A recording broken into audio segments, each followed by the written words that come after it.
اللہ نے سب سے زیادہ کس مسئلے کو بیان کیے؟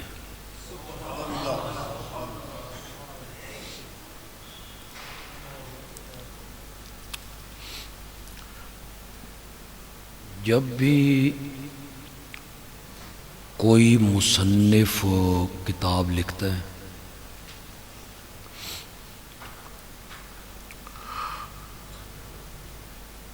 تو اس کے کتاب لکھنے کا کوئی نہ کوئی مقصد ضرور ہوتا ہے،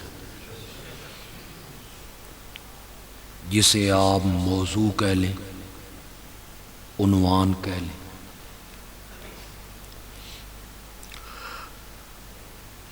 اگر کتاب کا موضوع کوئی نہ ہو، عنوان کوئی نہ ہو، مقصد کوئی نہ ہو، تو ایسی کتاب کو کوئی بھی پڑھنے کے لیے تیار ہو۔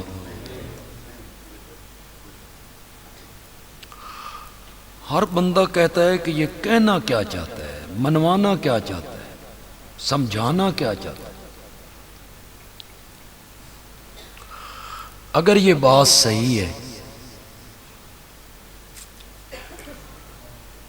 کہ ہر کتاب کے لکھنے کا ایک مقصد ہے، اس کا موضوع ہے، اس کا عنوان ہے، قرآن کوئی عام کتاب نہیں ہے، یہ تو شہنشاہ کی کتاب ہے۔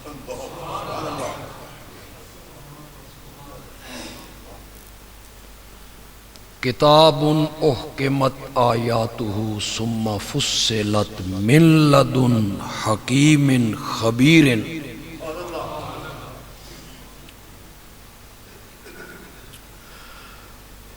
تو کیا قرآن کا دعویٰ یا اس کے اترنے کا مقصد کوئی نہیں ہوگا؟ یا یہ واقعات کی کتاب ہے، قصوں کی کتاب ہے، کبھی حضرت نوح کی بات، کبھی حضرت ہود کی بات، کبھی حضرت یوسف کی بات، کبھی حضرت لوط کی بات، کبھی اصحاب کہف کا ذکر، کبھی جنت کا تذکرہ، کبھی جہنم کا ذکر، بغیر ربط کے، بغیر تعلق کے اللہ انہیں بیان کرتے جا رہے ہیں۔ ایسا نہیں ہے، یہ شہنشاہ کا کلام ہے اور تمام کلاموں کا بادشاہ ہے۔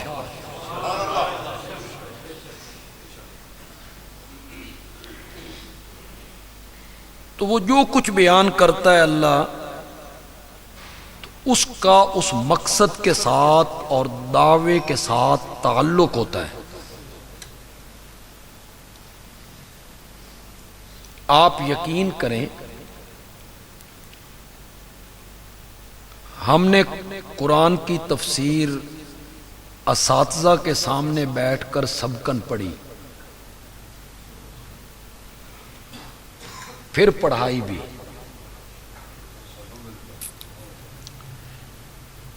یہ نہیں ہے کہ ہم نے کوئی سرسری طور پہ پڑھا ہے، سبقاً پڑھا ہے۔ اس کی صورتیں ہمارے سامنے ہیں، اس کی آیتیں ہمارے سامنے ہیں۔ ہم ہر سال دورہ تفسیر میں قرآن پڑھاتے بھی ہیں۔ آپ یقین کریں کہ قرآن پاک میں اللہ نے سب سے زیادہ جس مسئلے کو بیان کیا ہے وہ مسئلہ توحید ہے۔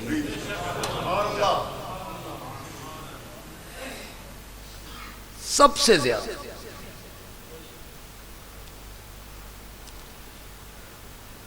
اگر کوئی اللہ کے علاوہ کوئی اور شخص، کوئی جملہ ایسا نہ نکل جائے جو گستاخی بن جائے، اللہ معاف کرے مجھے، اگر اللہ کے علاوہ کوئی اور شخص ایک ہی بات کو اتنی مرتبہ دہراتا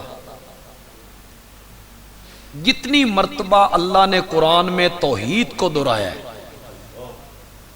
ہر پارے میں، ہر صورت میں، جگہ جگہ لا الہ الا ہو، لا الہ الا اللہ، الہکم الہم یا ایھا الناس اعبدوا وما خلقت الجن والانس الا لیعبدون۔ جگہ جگہ الہ میں ہوں، معبود میں ہوں، عبادت کے لائق میں ہوں۔ اگر اللہ کے سوا کوئی اور شخص ایک ہی بات کو اتنی مرتبہ دہراتا تو لوگ کہتے یہ پاگل ہے، ایک ہی بات کو دہرا رہا ہے۔ اچھا آپ کا کیا خیال ہے جو لوگ انبیاء کو اور خاص کر کے میرے پیارے پیغمبر کو مجنون کہتے تھے نا، مجنون ہے، کیوں کہتے تھے؟ دماغ اس کا خراب ہے، اس معنی میں مجنون کہتے تھے؟ نہیں، مجنون اس معنی میں کہتے تھے کہ جہاں دیکھو، جس گلی میں دیکھو، جس سڑک پہ دیکھو، ایک ہی نعرہ لگا رہا ہے، لا الہ۔ جو پہلے آواز تھا وہ بالکل ٹھیک تھا، اس لیے مجنون کہتے تھے۔ ایک ہی بات، اس کو اور گل ہی کو نہیں آندی، ایک ہی بات دہرائے چلے جا رہا ہے، لا الہ۔ مکے کے شہر میں یہی، گلیوں میں یہی، طائف میں یہی، عکاظ کے بازار میں یہی، کوئے صفا پہ یہی، نبوت کے اعلان کے پہلے دن یہی، قولوا لا الہ الا اللہ، اور زندگی کے آخری لمحات میں یہی، لا الہ الا اللہ ان للموت سکرات۔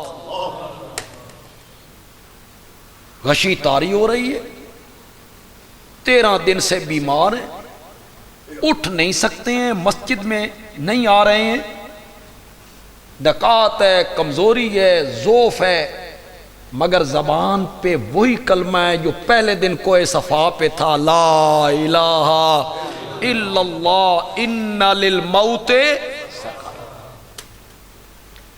موت کی تلخیاں ہوتی ہیں، موت کے سکرات ہوتے ہیں، وہ مجھ پہ بھی آ گئے۔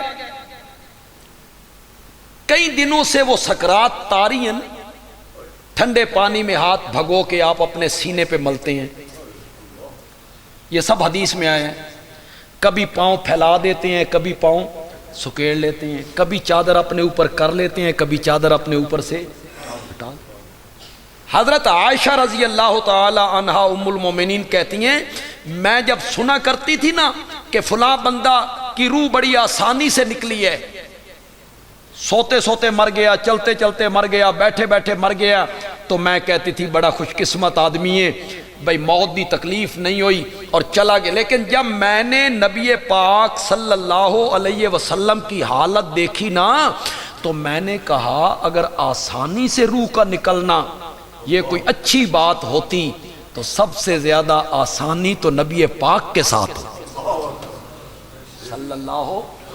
لیکن آپ پر سکرات ہیں، غمرات ہیں، تلخیاں ہیں، ٹھنڈے پانی میں ہاتھ بھگو کے سینے پہ مر رہے ہیں، مشکیزیں اپنے سر پہ ڈلوا رہے ہیں، تو آپ آخری وقت میں کہتے ہیں لا الہ الا اللہ ان للموت۔ اگر آپ توجہ تھوڑی سی کریں تو میں یہاں ایک بات کرنا چاہتا ہوں۔ آپ کو پتہ ہے کہ میں اخلاق سے گری ہوئی گفتگو کبھی نہیں کرتا، اور میں طنز بھی نہیں کرتا، تمسخر بھی نہیں اڑاتا، ویسے میں مفتی بھی کوئی نہیں کہ فتویٰ لگاؤں، مفتی کا کورس میں نے نہیں کیا، فتویٰ لگانا مفتیوں کا کام ہوتا ہے، لیکن بات بڑی زبردست کروں گا۔ یہی لا الہ الا اللہ میرے نبی نے پہلے دن کوئے صفا پہ کہا تھا، یہی لا قولوا لا الہ، پھر 23 سال یہی نعرہ لگائے۔ آج زندگی کے آخری لمحات ہیں، آج پھر یہی نعرہ ہے لا الہ۔ لیکن جب پہلے دن کوئے صفا پہ یہ نعرہ لگایا تھا نا، دلیل نہیں دی۔ اس کی دلیل کیا ہے کہ اللہ کے سوا الہ کوئی نہیں، پہلے دن کوئی دلیل نہیں دی۔ قرآن نے پھر بڑی دلیلیں دی، بڑی دلیلیں دی قرآن نے اس بات پہ، لیکن میرے آقا نے پہلے دن کوئی دلیل نہیں دی۔ آج جب آخری زندگی کے لمحات میں میرے نبی نے پھر لا الہ الا اللہ کہا تو آج میرے نبی نے دلیل بھی دے دی، ان للموت سکرات، ان للموت سکرات۔ کیا کہنا چاہتے ہیں میرے آقا؟ میرے آقا کہنا چاہتے ہیں مولا تیرے سوا الہ کوئی نہیں، مولا تیرے سوا معبود کوئی نہیں، مولا اگر تیرے سوا کسی نے الہ بننا ہوتا نا تو پھر مخلوق میں ہوتا کہ میں ساری کائنات کا سردار ہوں، میں پہلوں پچھلوں کا امام ہوں، سارے نبی بیت المقدس میں تو نے میرے پیچھے کھڑے کر دیے تھے۔ مولا اگر کسی نے الہ بننا ہوتا اور الہ بننے کے لائق ہوتا تو مولا پھر میں ہوتا نا، کہ میں سب سے اعلیٰ ہوں، سب سے اولا ہوں، سب سے افضل ہوں، سب سے برتر ہوں، سب سے بالا قدر ہوں، سارے نبیوں کا افسر ہوں، تیرا محبوب بھی ہوں، مصطفیٰ بھی ہوں، مرتضیٰ بھی ہوں، مجتبیٰ بھی ہوں۔ مولا تو نے معراج والی رات میں میرے وجود مقدس کو بلندی کے اس مقام پہ پہنچا دیا تھا جہاں حضرت موسیٰ کی روح بھی کبھی نہیں پہنچی، جبریل کا خیال بھی کبھی نہیں پہنچا، وہاں میرا وجود پہنچ گیا تھا۔ میں محبوب ہوں تیرا، پیارا ہوں تیرا۔ میرے مولا اگر کسی نے الہ بننا ہوتا، تیرے سوا الہ بننے کے لائق ہوتا تو مولا پھر میں ہوتا نا، میں ہوتا کہ میں ساری کائنات کا سرتاج ہوں، میں ہوتا کہ میں نوریوں، ناریوں، خاکیوں، ازلیوں، ابدیوں کا امام ہوں، مولا پھر میں ہوتا نا۔ مولا اگر میں الہ ہوتا تو آج موت کی تلخیاں مجھ پہ نہ آتی، موت کی تلخیوں کا مجھ پہ آ جانا اس بات کی دلیل ہے تیرے سوا الہ کوئی نہیں، لا الہ الا اللہ۔ یہ دلیل میرے نبی نے دی، اور دلیل بھی وہ دی جو آیت الکرسی میں خود رب نے دی۔ آج میرے نبی نے وہی دلیل دی، لا الہ الا اللہ پہ وہی دلیل دی جو آیت الکرسی میں میرے رب نے دی۔ پڑھی آیت الکرسی، اللہ لا الہ الا ہو، میرے سوا الہ کوئی نہیں، میرے سوا معبود کوئی نہیں، نہ حضرت عیسیٰ، نہ حضرت ابراہیم، نہ حضرت اسماعیل، نہ لات، منات، عزا، حبل، کوئی بھی معبود نہیں۔ مولا اس کی دلیل کیا ہے کہ تو ہی معبود اور الہ ہے؟ فرمایا اس کی پہلی دلیل ہے الحیو، الحیو، میں ہی ایسا زندہ ہوں جس پر کبھی موت ہو، پہلی دلیل۔ القیوم، میں خود بھی قائم ہوں اور میں پوری کائنات کو قائم رکھے ہوئے، یہ اللہ نے دوسری دلیل۔ لا تاخذہ سنۃ ولا نوم، یہ تیسری دلیل دی، نیند تو نیند رہ گئی، مجھے تو اونگ بھی کبھی نہیں۔ پھر اللہ نے چوتھی دلیل دی، لہو ما فی السماوات وما فی الارض، کیا میں نے اسی کا ہے، اسی کا ہے، جو کچھ آسمانوں میں ہے وہ بھی اسی کا ہے، اور جو کچھ زمین میں ہے وہ بھی اسی کا ہے۔ ہمارے حنفیوں کے ایک مفسر ہوئے علامہ آلوسی رحمۃ اللہ علیہ، انہوں نے تفسیر لکھی ہے روح المعانی، اس تفسیر میں وہ لہو پر کیا لکھتے ہیں، بڑا مزہ آیا جو انہوں نے لکھا۔ انہوں نے کہا اسی کا ہے، کیا معنی؟ خلقن، خلقن اسی کا ہے، ملکن اسی کا ہے، تدبیرن اسی کا ہے، تصرفاً اسی کا ہے، اختیاراً اسی کا ہے، احیان اسی کا۔ تو ان سمجھتے کخ بھی نہیں آئی، ترجمہ کروں گا تو سمجھ آئے گی، اسی کا ہے، اسی کا ہے۔ بس کوئی بات پسند آ جائے تو سبحان اللہ کہنا۔ یہ نعرے جڑے نے سرحداں تے چنگے لگتے، جب دشمن سے لڑائی ہو تو پھر نعرہ تکبیر لگے نا تو پھر کافروں کی پینٹیں ڈھیلی ہوتی، تو یہاں آپ کو پسند آ جائے تو سبحان اللہ۔ تاکہ آپ کا بھی حصہ پڑ جائے۔ ایک بات ذہن میں رکھیں، جب توحید بیان ہوتی ہے اور اللہ کی الوہیت بیان ہوتی ہے، اللہ فرشتوں میں بیٹھ کے فخر کرتے ہیں، خوش ہوتے ہیں۔ اللہ میری وحدانیت بیان ہو رہی، میری الوہیت بیان ہو رہی، تو پھر آپ بھی میری آواز کے ساتھ آواز ملائیں گے، آپ پر بھی اللہ خوش ہو۔ اسی کا ہے خلقن، پیدا کرنے کے لحاظ سے اسی کا ہے کہ ہر چیز کو پیدا اسی نے کیا۔ ملکن، اسی کا ہے ملک کے لحاظ سے کہ ہر چیز کا مالک وہی۔ تصرف، تصرف کے لحاظ سے کہ ہر چیز پر تصرف اسی کا ہے۔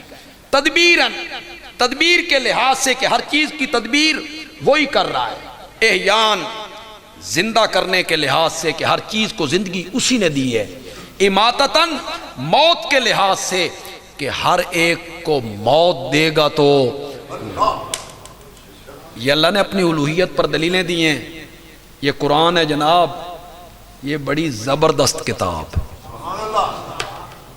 یہ بڑی عظیم کتاب ہے، لیکن اس کو پڑھنے کے لیے ذہن مولانا حسین علی کا چاہیے رحمت اللہ علیہ، پڑھنے کے لیے ذہن شیخ القرآن مولانا غلام اللہ خان کا چاہیے۔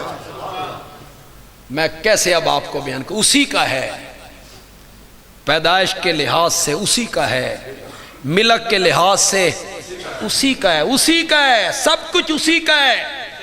ہر چیز کو پیدا بھی اس نے کیا ہے، ہر چیز کا مالک بھی وہی ہے، ہر چیز کا مالک بھی وہی ہے، مالک ہر چیز کا وہی ہے۔ اور لالا موسیٰ کے لوگوں کو یہ بتانے کی ضرورت ہے کہ مانگنا اس سے چاہیے جو مالک ہو، جو مالک ہی نہ ہو اس سے کیا مانگنا جی؟ مانگنا اس سے چاہیے جو، اللہ وہاں دلیل دیتے ہیں اسی کا ہے۔ زمین و آسمان کی ہر چیز کا مالک میں ہوں، تو مانگنا اس سے چاہیے جو مالک ہی نہیں۔ یہ میرا موبائل ہے، میں اس کا مالک ہوں، عارضی مالک ہوں۔ کیا کسی کو تحفے میں دے دوں؟ میری مرضی، بیچ دوں؟ میری مرضی، میری مرضی ہے اس پر۔ یہ حضرت مجھے کہتے ہیں بندیالوی صاحب موبائل من دے دو، میں دیواں یا نہ دیواں میری مرضی ہے، میں مالک ہوں۔ مانگنا تو صحیح ہے، کس سے مانگا ہے؟ جس کے ہاتھ میں تھا دینا یا دینا یا نہ دینا۔ اور آپ میں سے ایک بندہ اٹھ کے کہتا ہے بندیالوی صاحب یہ مین روڈ پہ جو پیٹرول پمپ ہے اے میرے نا تسی لواؤ۔ آپ میں سے اٹھ کے مجھے بندہ کہتا ہے کہ مین روڈ پہ جو پیٹرول پمپ ہے اے تساں میرے نا لواؤ۔ اے منگنا صحیح کہ غلط؟ کیوں؟ کہ میں پیٹرول پمپ کا مالک نہیں ہوں۔ اتنی گل لوگوں نو کیوں سمجھ نہیں آ رہی؟ مانگنا اس سے چاہیے جو مالک ہو۔ اتنی بات لوگوں کو کیوں سمجھ نہیں آ رہی؟ مانگنا اس سے چاہیے جو مالک ہو، مالک سے مانگنا چاہیے۔ تو مالک کون ہے؟ اسے سورۃ فاتحہ میں بیان کیا، مالک یوم الدین، یہ قرآن ہے۔ پھر 113 سورتیں گزار کے آخری سورت میں جا کے کہا مالک الناس۔ پہلی سورت میں کیا کہا؟ مالک یوم الدین۔ پھر آخری سورت میں جا کے پھر کیا کہا؟ مالک الناس، لوگوں کا مالک کون ہے؟ پھر کہا للہ ملک السماوات والارض۔ پھر اللہ بولے اور اللہ نے کہا تبارک الذی بیدہ الملک۔ پھر قرآن بولا اور اللہ نے کہا قل اللہم مالک الملک۔ پھر کئی جگہوں پہ آپ قرآن میں پڑھتے ہیں لہ الملک، لہ الملک۔ شاہ عبد القادر محدث دہلوی رحمۃ اللہ علیہ لہ الملک کا معنی کرتے ہیں راج اسی کا ہے، راج اسی کا ہے۔ اب ہماری تو اردو مادری زبان نہیں نا، ہندوستان والے زیادہ جانتے ہیں بے راج کسے کہتے ہیں، راج اسی کا ہے۔ اللہ اپنے ملک کا ذکر کرتے ہیں، ملک کا ذکر کرتے ہیں، اپنے قبضے کا ذکر کرتے ہیں، للہ ما فی السماوات و ما فی الارض، اور اس کے مقابلے میں جب اللہ غیر اللہ کا ذکر کرتے ہیں، اللہ کہتے ہیں جن کو میرے سوا تم پکارتے پھرتے ہو، لا یملکون مثقال ذرۃ، مثقال ذرۃ۔ میرے تفسیر کے استاد شیخ القرآن حضرت مولانا غلام اللہ خان رحمۃ اللہ علیہ ایسی آیتیں پڑھتے اور جلال میں آ کے کہتے اللہ بھی بھائی مشرکاں دے پلے ککھ نہیں چھوڑے، اللہ بھی بھائی مشرکاں دے پلے ککھ نہیں چھوڑے۔ وہ کہتے ہیں چھپر پھاڑ کے دیتے ہیں، مجھے جو کچھ دے رکھا ہے میرے حضرت صاحب کی نظر کرم ہے، یہ جھولیاں بھرتے ہیں، وہ یہ کہتا ہے، اللہ فرماتے ہیں جھولیاں بھرنا، چھپر پھاڑ کے دینا، مجھ سے پوچھ، لا یملکون مثقال ذرۃ، مثقال کہو یار ذرا، مثقال ذرۃ، یملکون کا معنی ہوتا ہے وہ مالک ہیں، اور لا یملکون کا معنی کیا ہوگا؟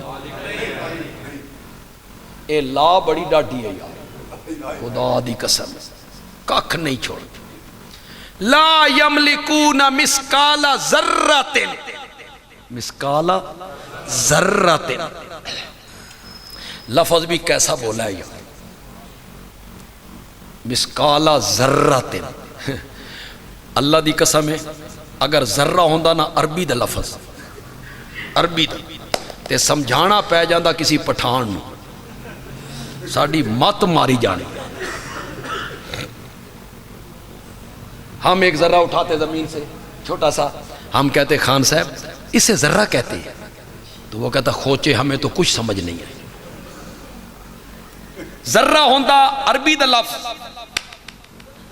عبد الرحمن نہ ناراض ہو جائے میں پٹھانا دا ذکر ہوئے، ذرہ ہوتا عربی کا لفظ تے سمجھانا پہ جاندہ کسی پنجابی جٹ نو، حلوان والا جٹ پنجابی، ہم کہتے بابا یہ ہوتا ہے ذرہ، تو بابا کہتا مانتا کک سمجھ نہیں، مانتا کک سمجھ نہیں آئی۔ واہ میرے مولا کیسا لفظ بولا ہے، عربی میں بھی ذرہ، فارسی میں بھی ذرہ، اردو میں بھی ذرہ، پنجابی میں بھی ذرہ، گجراتی میں بھی ذرہ، سندھی میں بھی ذرہ، ہندی میں بھی ذرہ، پشتو میں بھی ذرہ۔ اللہ کہتے کسی نو سمجھان دی ضرورت ہی نہ ہوئے، ہر بندے کو پتا ہو بے ذرہ کیا ہوتا ہے، لا یملکون مثقال ذرۃ، وہ ایک ذرے کے بھی مالک نہیں، ما یملکون من قطمیر، کھجور کی گٹھلی کے اوپر جو باریک سا پردہ ہوتا ہے نا، وہ اس پردے کے بھی مالک۔ واہ میرے مولا کس چیز کو ذکر کیا تو نے؟ کھجور کی گٹھلی پر ایک باریک سا پردہ ہوتا ہے، کوئی قیمت نہیں اس کی، کوئی قیمت نہیں، لاکھ پردے اکٹھے کرو 10 روپے دینا وکن، کچھ نہیں، کوئی حیثیت نہیں، کوئی قیمت نہیں۔ مولا ایڈی نکمی شے تو گٹھلی تے چڑھائی کیوں، جس دی قیمت ہی کوئی نہیں، کیوں چڑھائی؟ اللہ نے فرمایا ہم نے گٹھلی پر پردہ اس لیے چڑھایا تاکہ گٹھلی کی جو کھٹاس ہے نا یہ کھجور کی مٹھاس کی طرف نہ چلی جائے، ہم نے اسے روکا، اس پردے کے ذریعے ہم نے روکا، مٹھاس ادھر نہ آئے، مٹھاس ادھر نہ آئے، کھٹاس ادھر نہ جائے، یہ پردہ اس لیے ہوتا ہے، اس کی تفصیل تو نہیں کروں گا، اشارہ کروں گا، اسی پردے کو عربی میں برزخ کہتے ہیں، پتہ نہیں سمجھ آئیے کہ نہیں. وہ مرنے کے بعد کا ایک زمانہ ہے، یہاں کا بندہ ادھر نہیں جا سکتا تو جڑا ادھے روح ٹر گئی ہے وہ ادھے نہیں آ سکتا. پردہ ہے، برزخ ہے، برزخ. مرج البحرین یلتقیان بینہما برزخن، دو سمندر ملا کے چلائے، ایک میٹھا ایک کڑوا، ان کے درمیان پردہ رکھا کہ ادھر کا پانی ادھر نہ آئے، ادھر کا پانی. تو سا ہر جمعرات نو رلائی کھلوتے ہو.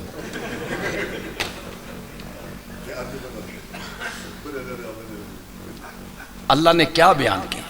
لہو ما فی السماوات و ما فی الارض، اسی کا جگہ جگہ اللہ اسی مسئلے کو بیان کر رہے ہیں. انداز بدل بدل کے اللہ بیان کرتے ہیں، دلائل دے دے کے اللہ بیان کرتے ہیں، مثالیں پیش کر کر کے اللہ بیان کرتے ہیں. ہر حربہ استعمال کی، مثالیں پیش کی، دلائل اللہ نے دیے، عقلی دلائل، نقلی دلائل، دلائل وحی. پہلی قوموں کے حالات کا ذکر کیا، پہلے نبیوں کا ذکر کیا. اللہ تعالیٰ نے مثالیں دے دے کے سمجھایا. تہاڈی دکھ دی رگاں تے ہاتھ رکھیا رب نے، تہاڈی دکھ دی رگاں تے ہاتھ رکھیا رب نے. اللہ تعالیٰ قرآن پاک میں ایک جگہ پہ پوچھتے ہیں لوگوں سے، تمہارا غلام ہو، آج سیلز مین ہو، مزارع ہو، نوکر ہو، بچہ تھا تو تمہارے گھر میں آیا، پلا پوسا، آپ نے کھلایا پلایا، گھر کا فرد بن گیا، ہے وہ نوکر، سیلز مین. اللہ پوچھتے ہیں اپنی جائیداد اس نو حصے دار بنا دے ہو؟ دکھ دی رگ تے ہاتھ رکھے اللہ نے. کہتے ہو تو ہمارا پیارا نوکر ہے، فرما بردار نوکر ہے، ہماری تابعداری کرتا ہے، ہماری خدمت کرتا ہے، ادھی دکان میری تے ادھی تیری. تو میرا فرما بردار نوکر ہے، ادھی زمین میری تے ادھی تیری. تو میرا فرما بردار غلام ہے، نوکر ہے، سیلز مین ہے، تو نے بڑی خدمت کی ہے میری، راتیں میرے لیے جاگی ہیں، آدھی فیکٹری تیری آدھی میری، یا چوتھا حصہ تیرا، ترائے حصے میرے. اللہ تعالیٰ قرآن میں یہ مثال دے کے کہتی ہیں اگر تم اپنے پیارے نوکر کو اپنی ملکیت میں حصے دار نہیں بناتے ہو، میں بھی اپنے پیاروں کو اپنی صفتوں میں شریک نہیں کرتا. اللہ نے ہر حربہ استعمال کیا سمجھانے کا، تاکہ لوگوں کو یہ بات سمجھ آ جائے، لوگ شرک سے بچ جائیں، لوگوں کو میری توحید اور وحدانیت کی سمجھ آئے، لوگ پختہ موحد بنے. پھر اللہ نے ایک اور مثال دی. اللہ نے کہا، اے ذرا غور نال سن لیجیے مثال. اللہ نے کہا ایک نوکر ہے، ایک نوکر ہے، اس کے کئی مالک ہیں. نوکر ایک مزد تانسی پہ تو اتھو ہی سمجھ جاندے پہ اللہ کہنا کیا چاہتے ہیں. نوکر ایک، مالک کئی، اور مالک بھی متشاکسون، اکھڑ، ضدی، اڑیل، کمپرومائز نہیں کرتے. ایک مالک کہتا ہے صبح تیار ہوئی، میں تن راول پنڈی بھیجنا، میرا کام ہے. دوسرا مالک کہتا ہے اس نو دفع کر، میں تن لاہور بھیجنا. نوکر ایک، مالک بھی اکھڑ. ایک مالک کہتا ہے میرے کپڑے استری کر، دوسرا کہتا ہے دفع کر اس نو، میری جوتیاں پالش کر. غلام ایک، مالک کئی. یہ قرآن ہے، یہ قرآن ہے. پھر اللہ کہتی ہیں اس کے مقابلے میں ایک اور نوکر ہے جس کا ایک مالک ہے. یہ کہہ کے اللہ پوچھتے ہیں انہاں دوواں نوکراں چوں غلاماں چوں کیڑا غلام چنگا؟ کئی مالکوں والا جس کی جان سولی پہ اٹکی ہوئی ہے، کوئی بندہ بھی یہ جواب نہیں دے گا. بھورا جیا بھی عقل ہوئے گا تو وہ آکھے گا نوکر وہی چنگا جس دا اکو مالک ہے. اللہ نے یہ مثال دے کے سمجھایا بندہ او چنگا نہیں ہوندا جس دے کئی مشکل کشا ہوویں، بندہ وہی اچھا ہوتا ہے جس کا ایک ہی مشکل کشا ہو۔ اللہ نے ہر حربے سے سمجھایا لوگوں کو کہ لوگوں کو شرک کی حقیقت کا پتہ چل جائے، لوگ میری توحید کو سمجھ جائیں۔ سب سے زیادہ اللہ نے جس مسئلے کو بیان کیا